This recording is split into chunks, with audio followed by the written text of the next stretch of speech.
And today we're taking a look at the GoPro Hero 3 camera. This was just released, and this is the black edition. It's available in a couple of different editions. If you guys want to know the full spec list on the black edition of this camera, there's a link down in the description which will take you to pricing, availability, and full specs, so you can use that. But I will go over some of the specs here as detailed and outlined on the back of the box. You can see some of the resolutions available on this camera, starting with 4K, which is an incredible resolution for a camera this size, but that's only available at 12 FPS.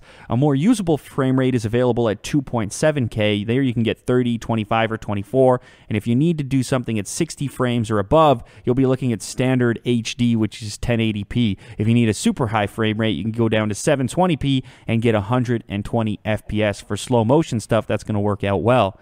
On the back of the box, you can see some more of the core features and functions. This camera does have Wi-Fi built in, as well as a faster image processor than the previous generation. It has a 12 megapixel image sensor, which is supposed to do better now in low light.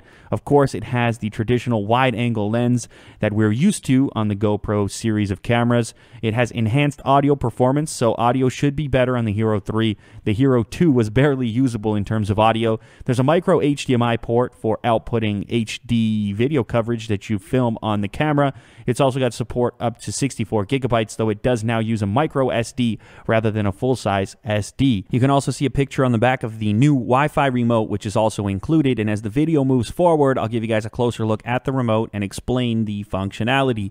This is an unboxing video, though, so we do need to begin the procedure of unboxing the brand new Hero 3 Black Edition. I have unboxed GoPro products in the past, and let me tell you, they are extensive. There are a number of different adapters, cords, etc. included in the box, so this will be a fairly epic unboxing. As you can see, even the box is pretty unique. You have the acrylic portion on the top, which is taped down to the more traditional cardboard portion on the bottom, so there's a little bit of work to be done in order to get inside. Of course, the accessories that I mentioned just a second ago are included in the cardboard portion down below. So after removing this tape and then the acrylic window portion on the top, you'll notice that the remote as well as the GoPro are secured to this top doorway, so you will need to remove those, and you get a traditional little twist tie which is actually holding the remote down. This kind of reminds me of when you used to get a toy for Christmas or something and it was strapped down to the packaging so you could see it well before you buy it. Anyways,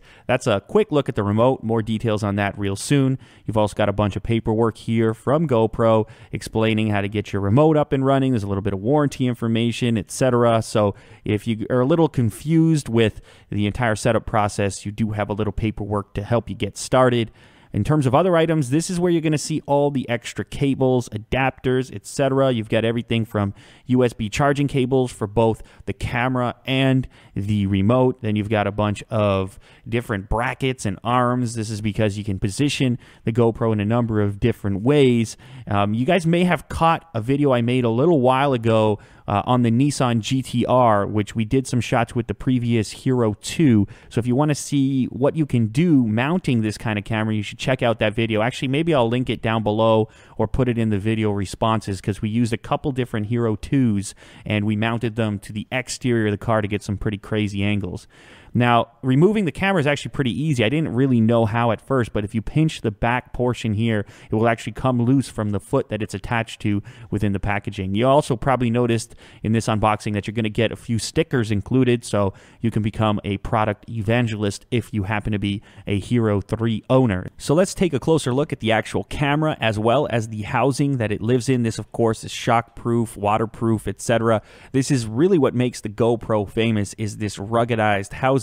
So you can still use the buttons through the case because they have these built-up portions where you can push through to the official button on the actual camera. There's also a double locking clasp that makes sure that the door on the back is closed airtight so that it can be used in wet environments. On the front, you'll notice the power button, a couple of LEDs. There's also a little LCD screen and the lens.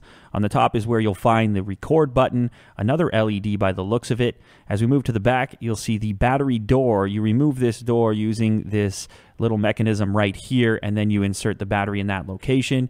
You can also see this expansion port. You can use this for bigger batteries or the LCD module, depending on how you want to use your Hero 3. On the side of the device is where you'll notice this little door, which exposes your ports. Here you have a micro HDMI, a USB port, and a micro SD slot. That micro SD slot does support up to 64 gigabytes of storage. That being said, the Hero 3 does not include a micro SD to get you started, so you will need to bring your own. On the other side of the device is where you'll find the microphone, which is said to be greatly improved over the Hero 2. So let's go ahead and take a closer look at some of the other accessories and cables included in the box. After all, this is a fairly extensive package. I'm going to try to do it as quickly and concisely as possible. So here we have the battery, followed by some mounting brackets. These are going to allow you to get some interesting angles when mounting to the GoPro feet that are included. You've also got a USB cable. This is going to be used to charge the camera. These are feet that have sticky pads on the bottom, so you can mount the camera in some unusual locations. You get a secondary door. This one can be used if you don't need the waterproof functionality. You can get a little bit better audio using that door on the housing. Lastly, we have a cable to charge this device right here, which is the wireless remote, which actually has some surprising functionality built in. You'll see the little hook on the top. That's because you can put this remote on your keychain so you don't lose it. But assuming that you want to recharge the remote, you don't want to remove the whole thing from your keychain, so you can extract this little portion here, leave it with your keys, and then go ahead and install this portion here, and all of a sudden you can recharge your remote controls. So that's a pretty cool function. Then when you're finished, you can go ahead and extract the cable and put it right back where it belongs with your keys. This is actually pretty ingenious, and I haven't seen this used before on a remote for an electronics device. It kind of actually reminds me of a key fob itself that you'd use to unlock your car door. Anyway, guys, that's a quick look and unboxing of the GoPro Hero 3 Black Edition. As I said earlier in the video, if you're interested in pricing and availability, check out the link in the description. Thanks as always for watching, and don't forget to leave a thumbs up down below.